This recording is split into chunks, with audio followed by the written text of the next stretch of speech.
Umiestnili do detského domova hneď po narodení. Údajne potrebuje nepretržitú zdravotnú starostlivosť, ktorú matka nevie doma zabezpečiť. Na jej názor sa však nikto nepýtal. Prípad skončil na súde a dnes padol rozsudok. Verím, že dneska sa to skončí.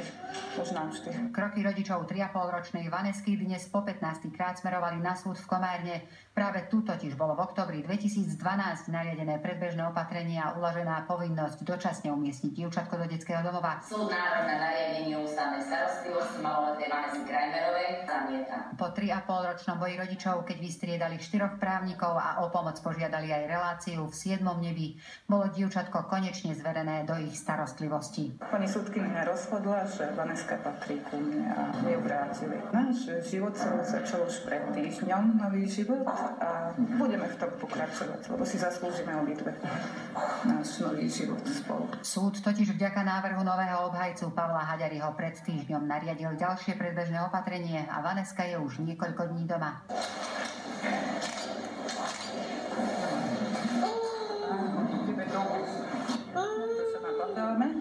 A bola rada papa a potom ideme von sa prejsť. Ja sa teším, že Božie mlyny domleli, aj keby v prípade takýchto malých detí mohli mliť rýchlejšie. De facto tzv. Únos s pečiatkou štátu skončil. Konečne pôjde domov.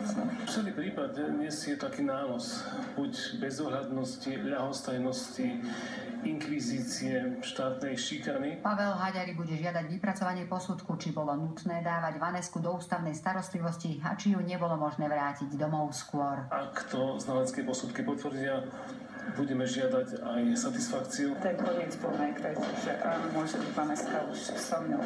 Z Komárna, Drahu Dobrovičová, televízia Joj.